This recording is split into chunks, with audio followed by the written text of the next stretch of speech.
생강. 그냥 드시면 효과 절반도 못 봅니다.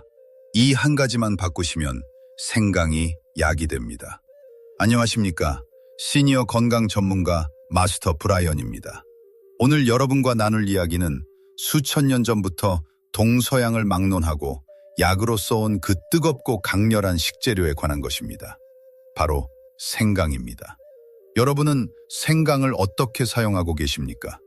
혹시 김치를 담글 때나 생선 비린내를 잡을 때만 꺼내는 계절 양념 정도로 생각하고 계신 것은 아닙니까?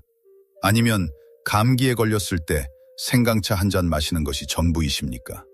그렇다면 지금까지 드신 생강, 그 절반 이상은 제대로 효과를 보지 못했을 가능성이 큽니다. 오늘 이 시간이 끝나고 나면 생강을 바라보는 눈이 완전히 달라지실 것입니다. 이 작고 울퉁불퉁한 뿌리가 왜 100세 인생의 필수 습관이 되는지 지금부터 그 놀라운 진실을 함께 확인해 보겠습니다. 생강의 역사는 인류의 의학 역사와 함께합니다. 기원전 3000년 전 중국과 인도의 고대 의학 문헌에 이미 생강이 약재로 기록되어 있으며 아유르베다 의학에서는 생강을 만병을 다스리는 약초로 여겼고 중국 한의학에서는 수백 가지 처방의 기본 재료로 사용되어 왔습니다. 유럽에서는 중세시대 흑사병 예방에도 활용될 만큼 그 효능은 오랜 세월 검증되어 왔습니다. 수천 년 동안 살아남았다는 것은 단순한 음식이 아니라 이미 검증된 식재료라는 뜻입니다. 그렇다면 현대 과학은 생강을 어떻게 설명할까요? 생강의 핵심 성분은 진저롤과 쇼가올입니다. 생강을 날것으로 드실 때는 진저롤이 작용하고 가열하거나 건조하면 진저롤이 쇼가올로 변환됩니다. 이 두 성분은 모두 강력한 항염작용을 가지고 있어 우리 몸의 염증 반응을 억제하고 통증을 완화시키는 데 도움을 줍니다. 그래서 관절염, 근육통, 두통, 특히 무릎 통증으로 고생하시는 분들께 생강이 중요한 이유가 바로 여기에 있습니다. 생강의 효능은 여기서 끝나지 않습니다. 혈액순환을 촉진하여 손발이 차고 냉한 체질이신 분들께 도움을 주고 혈소판 응집을 억제해 혈전 생성을 막으며 혈관 건강을 지켜줍니다. 또한 메스꺼움과 구역질을 억제하는 효과는 임상적으로 입증되어 멀미나 소화불량에도 활용됩니다. 소화효소 분비를 촉진해 식후 더부룩함과 가스를 줄여주고 면역세포를 활성화해 감기와 독감 예방에도 긍정적인 영향을 줍니다. 최근 연구에서는 생강의 항산화 성분이 뇌 신경세포를 보호하여 기억력 저하와 인지 기능에도 도움을 줄 수 있다는 결과가 보고되고 있습니다. 그런데 여기서 매우 중요한 사실이 있습니다. 생강은 어떻게 드시느냐에 따라 효과가 완전히 달라집니다. 이걸 모르고 드시면 지금까지 드신 생강은 그저 향신료로만 사용했을 가능성이 큽니다. 많은 분들이 생강을 사용할 때 껍질을 완전히 벗겨냅니다. 하지만 이것이 가장 큰 실수입니다. 생강의 핵심 성분은 껍질 바로 아래에 집중되어 있기 때문에 껍질을 두껍게 벗겨내는 순간 영양의 절반 이상을 버리는 것과 다름없습니다. 생강은 반드시 껍질째 사용하십시오. 이 단순한 차이가 효과를 완전히 바꿉니다. 또 하나 반드시 기억하셔야 할 중요한 안전사항이 있습니다. 생강은 상태가 매우 중요합니다. 조금이라도 썩은 생강은 절대 드시지 마십시오. 생강이 부패하면 사프롤이라는 독성 물질이 생성되는데 이 물질은 간세포를 손상시킬 수 있는 위험한 성분입니다. 썩은 부분만 도려내고 드시는 것도 안전하지 않습니다. 이미 전체로 퍼졌을 가능성이 있기 때문입니다. 또한 이 독성은 끓이거나 가열해도 사라지지 않습니다. 아깝더라도 통째로 버리는 것이 건강을 지키는 가장 중요한 선택입니다. 또 하나 중요한 기준이 있습니다. 생으로 드실 것인가, 익혀서 드실 것인가입니다. 생강을 생으로 드시면 진저롤이 강하게 작용해 항염, 항균, 면역 강화 효과가 뛰어납니다. 반면 생강을 익히면 쇼가올이 생성되어 체온을 높이고 혈액순환과 소화를 돕는 데 더 효과적입니다. 즉, 면역력과 염증 개선이 목적이라면 생강을, 몸이 차고 순환이 안 되는 분이라면 익힌 생강을 선택하시면 됩니다.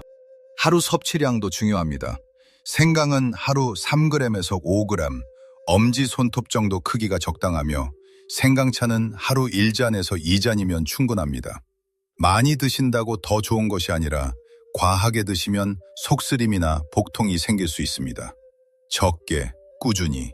이것이 생강 건강법의 핵심입니다. 드시는 시간도 중요합니다. 생강은 반드시 식후에 드시는 것이 좋습니다. 빈속에 드시면 위 점막이 자극될 수 있기 때문입니다.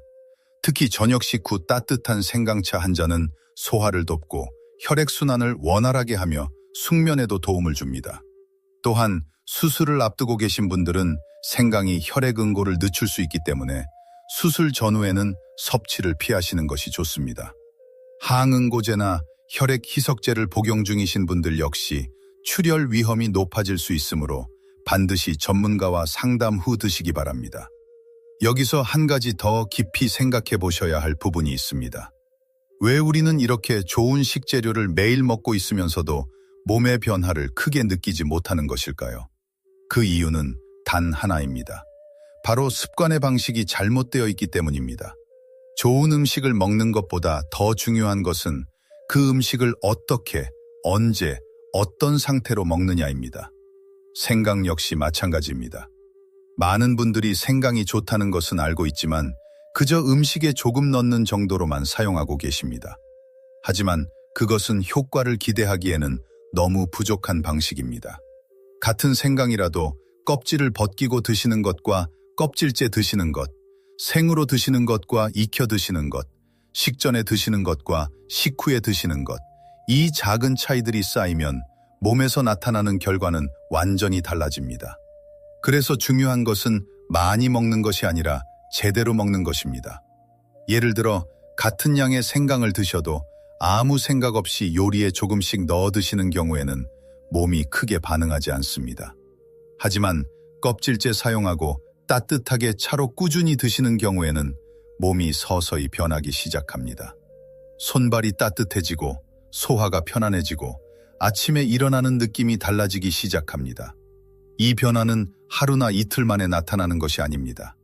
하지만 일주일, 2주일, 한 달 이렇게 시간이 쌓이면 몸은 분명히 반응하기 시작합니다. 여기서 많은 분들이 중간에 포기하십니다. 효과가 없는 것이 아니라 시간이 부족했던 것입니다. 몸은 정직합니다. 꾸준히 들어오는 변화에만 반응합니다. 그래서 생강은 약처럼 잠깐 드시는 것이 아니라 습관으로 드셔야 합니다. 이것이 100세 건강의 핵심입니다. 또 하나 중요한 점이 있습니다. 생강은 단독으로도 좋지만 다른 식재료와 함께 할 때 효과가 더욱 커집니다. 꿀과 함께 드시면 항산화 효과가 더해지고 자극이 줄어들어 부담 없이 꾸준히 드실 수 있으며 들기름이나 올리브유와 함께 사용하면 체내 흡수율이 높아져 생강의 유효 성분을 더욱 효율적으로 활용할 수 있습니다. 그래서 생강청, 생강차, 생강기름과 같은 형태로 만들어 두시면 가장 실용적으로 활용하실 수 있습니다. 한번 준비해두면 매일 번거롭게 손질하지 않아도 되기 때문에 꾸준히 이어가기 훨씬 쉬워집니다. 다시 한번 정리해드리겠습니다. 생강을 드실 때 가장 중요한 3가지 원칙입니다. 첫째, 껍질째 사용하십시오. 둘째, 과하지 않게 꾸준히 드십시오. 셋째, 자신의 몸 상태에 맞게 생으로 또는 익혀서 선택하십시오. 이 3가지를 지키시면 생강은 단순한 식재료가 아니라 몸을 바꾸는 도구가 됩니다. 그리고 반드시 기억하십시오. 건강은 비싼 것에서 오는 것이 아닙니다. 특별한 것에서 시작되는 것도 아닙니다. 매일 반복되는 아주 작은 습관에서 시작됩니다.